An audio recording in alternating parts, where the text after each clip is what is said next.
Hello and welcome back to my YouTube channel. I am Siddharth Shah, CEO of Think and Grow Rich Academy. We represent the Napoleon Hill Foundation in India. निर्णय टालमटोल पर विजय हासिल करना, दौलतमंद बनने की ओर 7वां कदम। 25,000 असफल पुरुषों और महिलाओं के विश्लेषण से यह तथ्य सामने आया कि निर्णय का अभाव असफलता के 31 प्रमुख कारणों की सूची में सबसे ऊपर था। टालमटोल की आदत, जो निर्णय करने के विरोधी है, एक आम शत्रु है जिसे हर आदमी को जीतना चाहिए। जब यह पुस्तक पढ़ना समाप्त करेंगे और इसमें बताए गए सिद्धांतों को कार्य रूप में बदलने की तैयार होंगे तो आपको तत्काल और निश्चित निर्णय पर पहुंचने की अपनी क्षमता को जांचने का अवसर मिलेगा। उन सैकड़ों लोगों के विश्लेषण के बाद जिन्होंने दौलत कमाई है और जो $10 लाख के पर निकल गए हैं, यह तथ्य सामने आया है उनमें से हर एक में तत्काल निर्णय पर पहुंचने की आदत थी और इन निर्णयों को अगर बदलना होता तो वे इन्हें बदलने में जल्दबाजी नहीं करते थे। जो लोग दौलत कमाने में असफल थे उनमें से हर एक बिना अपवाद के या तो निर्णय लेता ही नहीं था और अगर लेता भी था तो उसमें बहुत देर लगाता था, परंतु वह लिए गए निर्णय अक्सर बदल लेता था और इसमें जल्दबाजी का परिचय देता था। हेनरी फोर्ड के कई उत्कृष्ट गुणों में से एक था निर्णय पर तत्काल और निश्चित रूप से पहुंचने की आदत और उस निर्णय को बदलने में देर लगाना। यह गुण मिस्टर फोर्ड में इतना अधिक था कई इससे उनकी छवि जिद्दी व्यक्ति की बन गई। यही गुण था जिसकी वजह से मिस्टर फोर्ड ने अपना प्रसिद्ध मॉडल टी दुनिया की सबसे बदसूरत कार बनाना जारी रखा, जबकि उनके सभी परामर्शदाता और कार के कई खरीदार भी इसे बदलने के लिए उनसे आग्रह कर चुके थे। शायद मिस्टर फोर्ड ने इस बदलाव को करने में बहुत देर लगा दी, परंतु कहानी का दूसरा पहलू यह है कि फोर्ड के दृढ़ निर्णय की वजह से ही वे बेहद अमीर बने। इसके पहले की मॉडल में परिवर्तन आवश्यक हुआ। इसमें कोई संदेह नहीं है कि फोर्ड की निश्चित निर्णय पर पहुंचने की आदत को उनकी जिद माना गया, परंतु यह गुण निर्णय पर देर से पहुंचने और उन्हें जल्दी बदलने से फिर भी बेहतर है।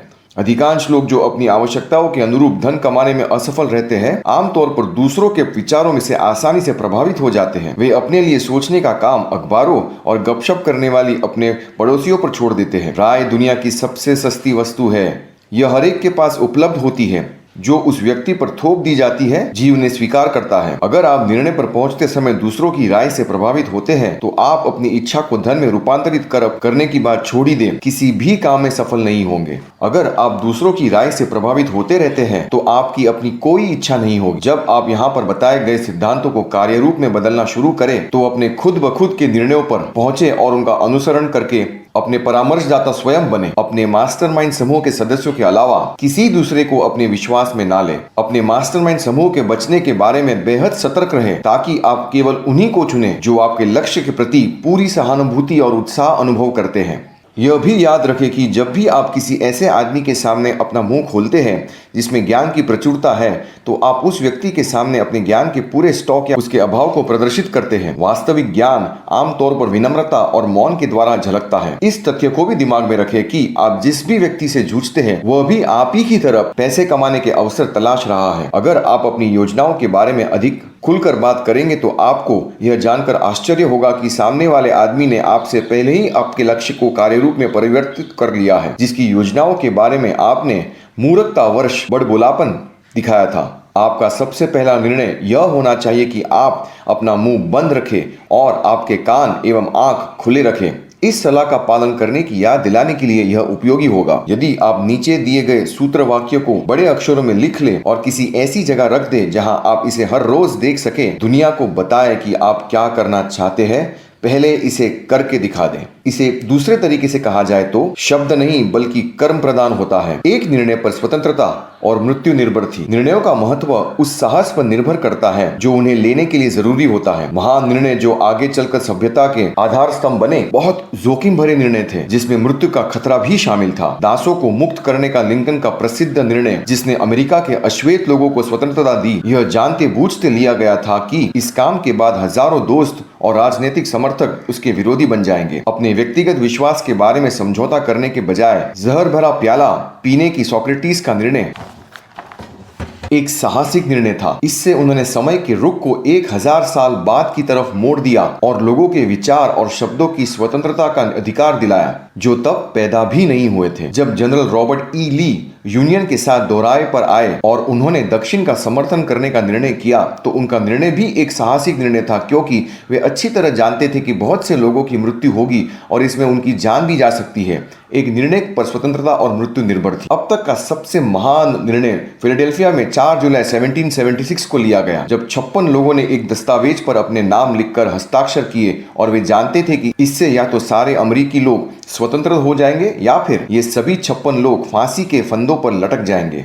आपने इस प्रसिद्ध दस्तावेज के बारे में सुना होगा, परंतु आप शायद इससे व्यक्तिगत उपलब्धि का महान सबक सीखना भूल गए होंगे जो यह इतने सीधे ढंग से सिखाता है। हम सभी को उस महत्वपूर्ण निर्णय की तारीख याद है, परंतु हम में से बहुत कम लोगों को यह एहसास है कि यह निर्णय लेने में कितने साहस की जरूरत थी। हमें अपना इतिहास याद है क्योंकि यह हमें पढ़ाया जाता है, हमें तारीखें याद है, लड़ने वाले योद्धाओं के नाम याद है, हमें वैली फॉर्ज और यॉर्कटाउन याद है, हमें जॉर्ज वॉशिंगटन और लॉर्ड कॉर्नवालिस याद है, परंतु हमें इन नामों, तिथियों और स्थानों के पीछे उस वास्तविक शक्तियों के बारे में बहुत कम पता है जिसने हमारी स्वतंत्रता सुनिश्चित की, और यह यॉर्कटाउन में वॉशिंगटन की सेनाओं के पहुंचने से काफी पहले ही हो गया था। इसे ट्रेजेडी ही कहा जाना चाहिए कि इतिहास के लेखकों ने पूरी तरह से उस महान शक्ति का उल्लेख नहीं किया जिसने इस देश को जन्म दिया, इसे स्वतंत्रता दी और दुनिया के सभी देशों के सामने स्वतंत्रता के नए मानक स्थापित किए। मैं इसे ट्रेजेडी मानता हूं क्योंकि यही वह शक्ति है जिसका प्रयोग व्यक्ति जीवन में कठिनाइयों और बढ़ाव को पार करने में करता है, जीवन में मांगी गई कीमत चुकाने को विवश करता है। हम सनखसी में उन घटनाओं की ओर देखें जिन्होंने इस शक्ति को जन्म दिया। कहानी बोस्टन में 5 मार्च 1770 की घटना से शुरू होती है। ब्रिटेन के सिपाही सड़कों पर गश्त लगा रहे थे और अपनी उपस्थिति में नागरिकों को खुलकर धमकी दे रहे थे।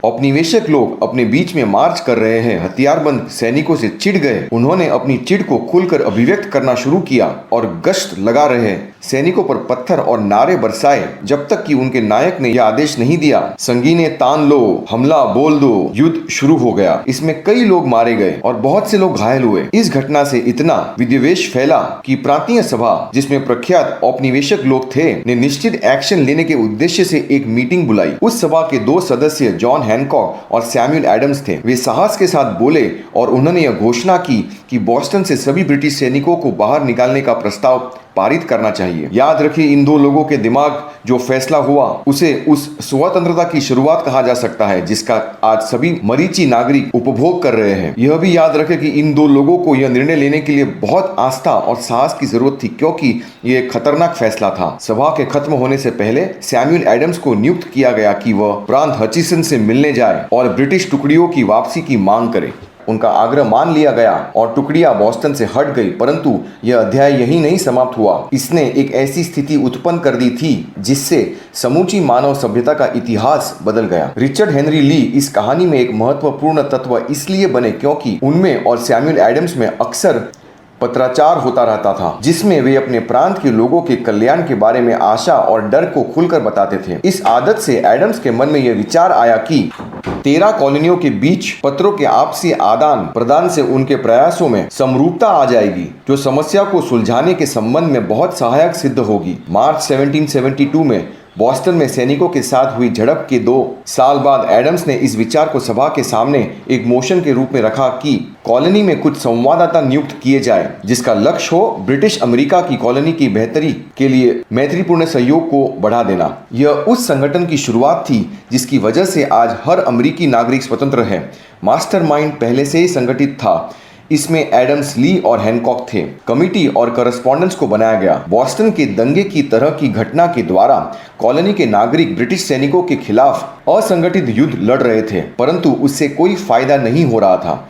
उनकी व्यक्तिगत शिकायतें किसी एक मास्टरमाइंड के नीचे तब तक लोगों के किसी भी समूह ने अपने दिल, दिमाग, आत्मा और शरीर को इकट्ठे एक निश्चित निर्णय में नहीं लगाया ताकि ब्रिटेन के साथ उनका झगड़ा हमेशा के लिए समाप्त हो जाए। इस दौरान ब्रिटेन भी हाथ पर हाथ धरे नहीं बैठा रहा। ब्रिटेन के लोग भी अपनी योजना बना रहे थे और अपनी तरफ से मास्टरमाइंड की तैयारी कर रहे थे और उनके साथ धन तथा संगठित सेना का समर्थन कर रहे थे। सिंहासन ने गेज को हचिसन की जगह मैसाचुसेट्स के गवर्नर के पद पर नियुक्त किया। नए गवर्नर के पहले कामों में से एक था सैमुअल सैमुअल एडम्स के पास संदेश भेजना और उसका उद्देश्य यह था कि डर दिखाकर उसके विरोध को समाप्त कर दिया जाए। उस समय की स्थिति को अच्छी तरह से समझाने के लिए कर्नल फैंटन, वह संदेशवाहक जिसे गेज ने भेजा था, और एडम्स के बीच की चर्चा को यहाँ पर उद्धृत करना चाहूंगा। कर्नल फैंटन: मिस्टर एडम्स, मुझे गवर्नर गेज ने अधिकृत किया है ताकि मैं आपको आश्वस्त कर सकूं कि गवर्नर को यह शक्तियां प्रदान की गई है कि वे आपको ऐसे लाभ प्रदान कर सके जिनसे आप संतुष्ट हो जाए। रिश्वत देने का वादा करके एडम्स को अपनी तरफ मिलाने का प्रयास। इसके लिए सिर्फ एक शर्त है, और यह है कि आप सरकार के फैसलों का विरोध करना बंद कर दें। गवर्नर की आपको यह सलाह है कि आप सरकार को आगे कभी अप्रसन्न न करें। आपका व्यवहार इस प्रकार का है कि आपको हेनरी अष्टम के कानून द्वारा सजा दी जा सकती है, जिसके द्वारा लोगों पर देशद्रोह का मुकदमा इंग्लैंड में चल सकता है और इसका फैसला किसी प्रांत का गवर्नर करता है। परंतु अगर आप अपनी राजनीतिक दिशा बदल लेते हैं तो इससे न सिर्फ आपको बहुत से व्यक्तिगत लाभ होंगे बल्कि आपकी सम्राट से सुलह भी हो जाएगी। सैमुअल एडम्स के दो निर्णयों में से एक चुनना था। यह तो वह अपना विरोध करना बंद कर सकता था और व्यक्तिगत रिश्वत ले सकता था, या फिर वह विरोध जारी रख सकता था और फांसी पर चढ़ने का जोखिम ले सकता था। स्पष्ट रूप से वह समय आ चुका था जब एडम्स तत्काल निर्णय लेने के लिए विवश था, एक ऐसा निर्णय जो उसकी जान भी ले सकता था। एडम्स के कर्नल फैंटन से यह वादा लिया कि कर्नल उसके जवाब को गवर्नर को ज्यों के त्यों सुनाएंगे। एडम्स का जवाब: आप गवर्नर गेज को बता सकते हैं कि मुझे विश्वास है कि मैंने सम्राट के साथ काफी पहले सुलह कर ली है। कोई व्यक्तिगत लाभ मुझे इस बात के लिए प्रेरित नहीं कर सकता कि मैं अपने देश के सही काम करना छोड़ दूं। गवर्नर गेज को यह भी बताना कि सैमुअल एडम्स ने उन्हें यह सलाह दी है कि किसी उत्तेजित जनता की भावनाओं का वे अपमान ना करें। जब गवर्नर गेज को एडम्स का यह तीखा जवाब मिला तो वे गुस्से से भर गए और उन्होंने एक घोषणा पत्र जारी किया। मैं यहाँ गवर्नर होते के नाते उन सभी व्यक्तियों को क्षमादान देने का प्रस्ताव रखता हूँ और उसका वादा करता हूँ जो तत्काल अपने हथियार डाल देंगे और शांति प्रिय जनता के कर्तव्य पर लौट जाएंगे। परंतु सैमुअल एडम्स और जॉन हैनकॉक को एक क्षमा का लाभ नहीं मिलेगा, जिनके अपराध इतने देशद्रोही प्रकृति के हैं कि उनके प्रति दंड के अतिरिक्त कोई और कदम नहीं उठाया जा सकता। एडम्स और हैनकॉक अब बुरी तरह फंस चुके थे। क्रुद्ध गवर्नर ने इन दोनों व्यक्तियों को एक और निर्णय लेने पर विवश करा था जो उतना ही खतरनाक था। उन्होंने अपने प्रबल समर्थकों की एक रहस्यमयी मीटिंग जल्दी बुलाई। मीटिंग में सब लोगों के आ जाने के बाद एडम्स ने दरवाजे पर ताला लगा दिया और उसकी चाबी अपनी जेब में रख ली और सभी उपस्थित लोगों को यह जानकारी दी कि यह अनिवार्य है कि कॉलोनीज की कांग्रेस गठित करे और कोई व्यक्ति तब तक कमरा न छोड़े जब तक कि कांग्रेस के बारे में वे लोग किसी निर्णय पर न पहुंच जाए। बहुत रोमांचक माहौल था। कुछ ने इस तरह क्रांतिकारी कदम के संभावित परिणामों को तोला, कुछ गवर्नर की अवहेलना करते हुए इतने निश्चित निर्णय पर पहुंचने की समझदारी पर गंभीर शंका व्यक्त की। उस कमरे में दो लोग बंद थे जिन्हें डर छू भी नहीं गया था। वे लोग असफलता की संभावना के प्रति अंधे थे। हैनकॉक और एडम्स, उनके मन के प्रभाव से दूसरे लोग भी इस बात पर सहमत हो गए कि करस्पॉन्डेंस कमेटी के द्वारा इस तरह की व्यवस्था की जाए कि पहली कॉन्टिनेंटल की मीटिंग फिलाडेल्फिया में 5 सितंबर 1774 को आयोजित की जाए। नई कांग्रेस की पहली बैठक के पहले एक और लीडर देश के दूसरे हिस्से में ब्रिटिश अमेरिका के अधिकारों पर संक्षिप्त दृष्टि प्रकाशित करने की कगार पर था। यह व्यक्ति था वर्जीनिया प्रांत का थॉमस जेफरसन, जिसके लॉर्ड डनमोर वर्जीनिया में सरकार के प्रतिनिधि से संबंध उतने ही तनावपूर्ण थे जितने हैनकॉक और एडम्स के अपने गवर्नर से थे। उनके प्रसिद्ध अधिकारों की संक्षेपिका के प्रकाशित होने के कुछ ही समय बाद जेफरसन को यह जानकारी दी कि उन पर सम्राट के विरोध में द्रोह करने के लिए मुकदमा चलाया जा सकता है। इस धमकी से प्रेरित होकर जेफरसन के सहयोगी पैट्रिक हेनरी ने साहस के साथ अपने दिल की बात कही और उन्होंने अपनी बात को जिस वाक्य में समाप्त किया वो हमेशा याद रखा जाएगा। अगर यह देशद्रोह है तो फिर आप जितने आरोप लगाने हो लगा लो। इस तरह के लोग कॉलोनियों के भविष्य पर गंभीर सोच विचार करते हुए बैठे थे, जिनके पास ना तो शक्ति थी, ना ही सत्ता, ना ही सैनिक बल और ना ही पैसा। इन्हीं लोगों के कारण पहली कांस्टेबल कांग्रेस शुरू हुई और 2 साल तक रुक रुक कर चलती रही। फिर 7 जून 1776 को रिचर्ड हेनरी ली उठे और उन्होंने अध्यक्ष को संबोधित करते हुए सभा के सामने प्रस्ताव रखा। महोदय, मैं यह प्रस्ताव रखना चाहता हूं कि यूनाइटेड कॉलोनियां स्वतंत्र और आजाद राज्य है जिसका उन्हें अधिकार है और उन्हें ब्रिटिश साम्राज्य से अपनी दास्ता के बंधन तोड़ लेने चाहिए और ग्रेट ब्रिटेन के से सारे राजनीतिक संबंध पूरी तरह से समाप्त कर लेने चाहिए। ली के सनसनीखेज प्रस्ताव पर गर्म हुई बहस और यह इतनी लंबी चली कि उसका धैर्य जवाब दे गया। अंत में कई दिनों की बहस के बाद वह फिर से फर्श पर आया और स्पष्ट और दृढ़ आवाज में बोला, अध्यक्ष महोदय, हम कई दिनों से इस विषय पर चर्चा कर रहे हैं। यही एकमात्र रास्ता है जिस पर हम चल सकते हैं। फिर हम और ज्यादा विलंब क्यों कर रहे हैं? बहस में समय क्यों गंवाया जाए? इस सुखद दिन अमेरिकन गणराज्य का जन्म हो जाने दे, उसे उठ खड़ा होने दे और हमारा यह राज्य विनाश और विजय पर आधारित नहीं होगा बल्कि इसके माध्यम से तो शांति और कानून के राज्य की पुनर्स्थापना होगी। इससे पहले कि उनके प्रस्ताव पर अंतिम वोटिंग हो, ली को वर्जीनिया वापस लौटना पड़ा क्योंकि उनके परिवार में गंभीर बीमारी हो गई थी। परंतु जाने से पहले उन्होंने इस काम का बीड़ा अपने मित्र जेफरसन के हाथों में सौंपा, जिसने तब तक संघर्ष करने का वादा किया जब तक कि सकारात्मक एक्शन नहीं लिया जाता। उसके कुछ समय बाद कांग्रेस के प्रेसिडेंट हैनकॉक ने जेफरसन को स्वाधीनता का घोषणा पत्र तैयार करने वाली कमेटी का चेयरमैन बना दिया। कमेटी ने लंबे समय तक उस दस्तावेज को तैयार करने में कठोर मेहनत की जिसे कांग्रेस द्वारा स्वीकार कर लिए जाने का अर्थ यह था कि जो भी आदमी इस पर हस्ताक्षर करेगा वह एक तरह से अपने डेथ वारंट पर हस्ताक्षर करेगा यदि कॉलोनियां ग्रेट ब्रिटेन के विरोध में युद्ध हार जाए, और युद्ध तो तय था। दस्तावेज तैयार हो गया और 28 जून को उसका मूल मसौदा कांग्रेस के सामने पढ़ा गया। कई दिनों पर इस पर विचार हुआ, इसमें संशोधन हुए और सर्वसम्मत रूप दिया गया। जुलाई को थॉमस जेफरसन सभा के सामने खड़े हुए और उन्होंने निर्भीकता से कागज पर लिखा गया सबसे महत्वपूर्ण निर्णय पढ़ा। जब मानवीय घटनाओं की यात्रा में यह आवश्यक हो जाता है कि एक राष्ट्र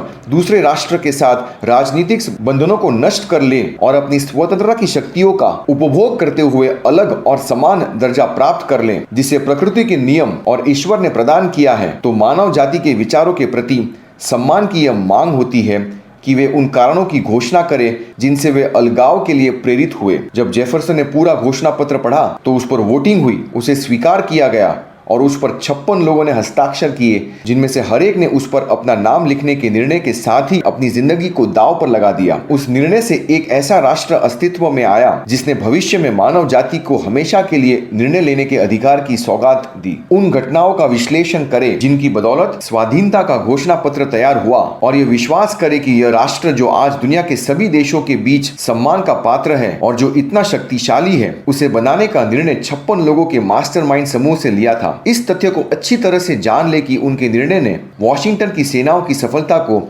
सुनिश्चित कर दिया था, क्योंकि उस निर्णय का भाव हर सैनिक के दिल में था जो युद्ध करने गया। जब इस तरह की आध्यात्मिक शक्ति आपके साथ होती है तो असफलता आपके पास भी नहीं फटक सकती है। यह भी समझ ले व्यक्तिगत लाभ की दृष्टि से कि जिसने इस देश को स्वतंत्रता दी, यह वही शक्ति है जिसका प्रयोग हर उस व्यक्ति को करना चाहिए जो खुद अपने निर्णय लेता है। यह शक्ति इस पुस्तक में बताए गए सिद्धांतों से आती है। स्वाधीनता के घोषणा पत्र में इसे खोजना कठिन नहीं होगा। कम से कम 6 सिद्धांत तो आपको मिल ही जाएंगे: इच्छा, निर्णय, विश्वास, लगन, मास्टरमाइंड और सुव्यवस्थित योजना। इस पूरी फिलॉसफी में यह सुझाव मिलेगा कि अगर प्रबल इच्छा को विचार का समर्थन मिले तो इसमें अपने आप को भौतिक रूप में बदलने की प्रवृत्ति होती है।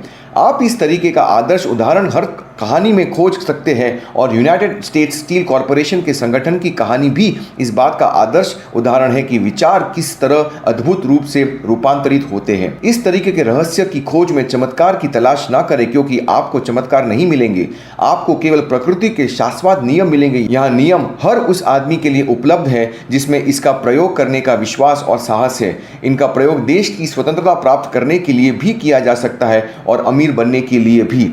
जो लोग तत्काल और निश्चित निर्णय पर पहुंचते हैं वे जानते हैं कि वे क्या चाहते हैं और आम तौर पर यह उन्हें मिल जाता है। जीवन के किसी भी क्षेत्र में लीडर्स तत्काल और दृढ़ता से निर्णय लेते हैं। यही वह सबसे प्रमुख कारण है कि वे लीडर्स होते हैं। दुनिया में उस व्यक्ति को जगह देने की आदत होती है जिसके शब्दों और कार्यों से पता चलता है कि वह जानता है कि वह कहाँ जा रहा है।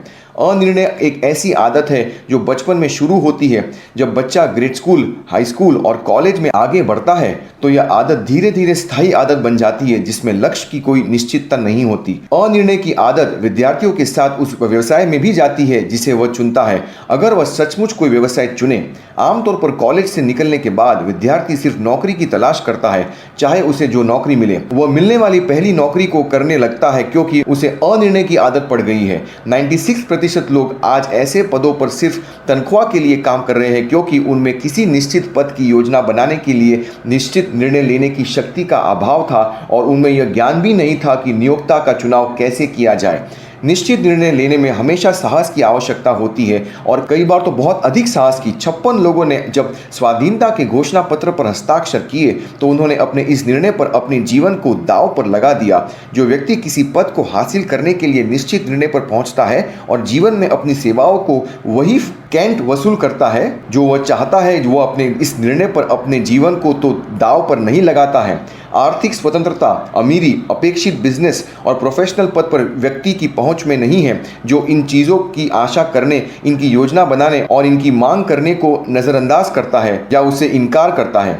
वह व्यक्ति निश्चित रूप से दौलत कमा सकता है जो उस तरह से अमीरी की इच्छा रखे जिस तरह सैमुअल एडम्स ने कॉलोनियों की स्वतंत्रता की इच्छा की थी। अध्याय 7 सुव्यवस्थित योजना में हर तरह की सर्विस के बारे में बताया गया है। किस तरह आप अपेक्षित नियोक्ता और मनचाही सर्विस चुन सकते हैं। यह सुझाव तब तक कारगर नहीं साबित होंगे जब तक आप इन योजनाओं को एक्शन प्लान में नहीं ढालते हैं। धन्यवाद। Thank you so much for watching our video. Please like, share and subscribe to our channel and I will see you in the next one. Bye.